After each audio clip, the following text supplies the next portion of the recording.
Bonjour, je m'appelle Stéphane Hox, je suis chirurgien à Montpellier. Je viens vous parler de mon second roman chez Jean-Charles Lajoigny, Lacrima Corsica. Il s'agit d'une fresque sur la Corse, sur le milieu corse, par la description du personnage de Dominique Casanova, un truand qui est en train d'étendre ses affaires sur Paris au moment où il est contrecarré par une bande sauvage de Montreuil. Et la guerre est inévitable, il accepte de se battre. Et à ce moment-là, il découvre que sa femme Lucia, avec laquelle il a 2 enfants, a un autre homme dans sa vie. Et le roman raconte le combat de Doumé contre les Benhamran à Montreuil et également la reconquête de sa femme Lucia. Elle présente les deux facettes opposées d'un personnage qui est d'une certaine manière extrêmement brutal, violent et cruel, et d'un autre côté un amoureux un petit peu midinette, ce qui crée l'originalité de l'histoire et qui était aussi une peinture sans concession de la brutalité de la Corse à l'égard de ses enfants. Je vous remercie, au revoir. Bonjour, je m'appelle Stéphane Hox, je suis chirurgien à Montpellier en gynécologie, en chirurgie gynécologique.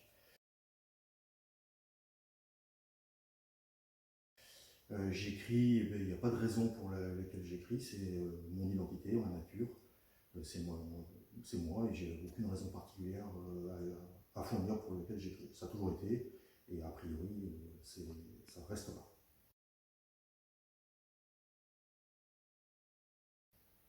Lorsque Jean-Charles Lajoigny m'a appris que j'étais sélectionné pour le prix des Échés, bah, évidemment j'étais très flatté, très heureux, et pour moi et puis pour ma maison d'édition. Évidemment on espère être l'élu, et si on ne l'est pas, on n'est pas déçu non plus. Lacrima Corsica, son origine, elle vient du fait que moi j'évolue dans le monde du polar et que j'avais une histoire se situant dans le milieu de la truanderie corse, le grand banditisme corse, avec un personnage, Dominique Casanova. Et cette histoire me paraissait relativement pas originale, même si elle était un petit peu bien ficelée. Il lui manquait quelque chose, et simultanément j'avais une autre histoire à raconter, celle d'un homme qui s'éloigne tout doucement de sa femme, dont sa femme s'éloigne tout doucement de lui, et qui réalise ce qui est en train de se passer et qui décide de la reconquérir. Et ces deux histoires ont fusionné dans mon imagination pour créer un personnage à deux facettes, à la fois brutal et à la fois tendre, et à la fois violent, à la fois midinette, le personnage de Dominique Casanova, qui va mener de front deux guerres, et c'est ce qui a fait l'originalité de l'histoire que j'ai racontée. C'est ce qui en fait, j'espère, un bon polar.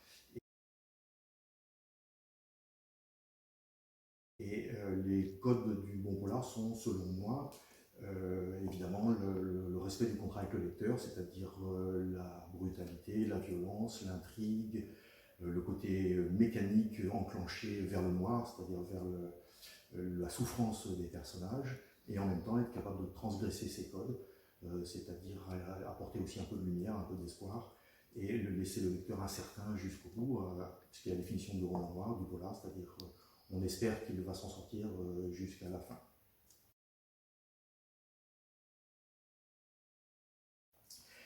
En ce qui concerne ma méthode de travail, eh bien, j'ai une première étape où des idées germent et qui n'ont pas d'existence très nette. J'en cultive un grand nombre et certaines vont apparaître comme étant prometteuses, d'autres non. J'en choisis une qui devient exclusive dans mon esprit et je la travaille dans ma tête pendant plusieurs mois jusqu'à avoir quelque chose qui me paraît à peu près ficelé. Et à ce moment-là, je la couche sur papier, 4-5 pages, et puis je laisse maturer.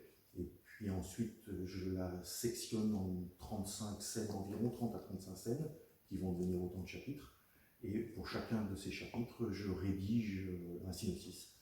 Et à ce moment-là apparaissent les personnages principaux, les personnages secondaires, les lieux. Et là, je mature tout ça pendant 6 mois en le triturant, le déplaçant, les intercalant, en les remettant dans un autre ordre, en développant certains personnages et en atténuant d'autres. Et à ce moment-là, je me lance dans une première rédaction qui est la rédaction de l'histoire sans s'occuper du... Il faut que ça avance, je ne m'occupe pas du style, je ne m'occupe pas des dialogues. Et ça me donne un premier jet que je laisse mûrir et je réécris en m'attachant à l'écriture, à la parlature, au dialogue. Et là, de nouveau, je laisse mûrir. Puis ensuite, je compile dans un fichier Word à partir de Scrivener. Et ce fichier Word va devenir un texte linéaire que je vais réécrire, mais d'un jet, si je le disais, comme un lecteur, afin de vérifier la cohérence psychologique des personnages, la cohérence narrative, l'arche narrative qui doit être tout à fait mécanique et ne pas surprendre le lecteur par l'invraisemblable. Elle doit surprendre le lecteur au sens propre du terme, mais pas qu'il se dise non, ça tient pas la route, ça tient pas debout, soit sur le plan de la narration, soit sur le plan de la psychologie des personnages. Et au final, je laisse reposer, puis de nouveau je relis d'une traite comme un lecteur, en corrigeant les dernières corrections nécessaires, mais il n'y a plus de remise en cause fondamentale, ni des personnages ni de l'histoire. Merci.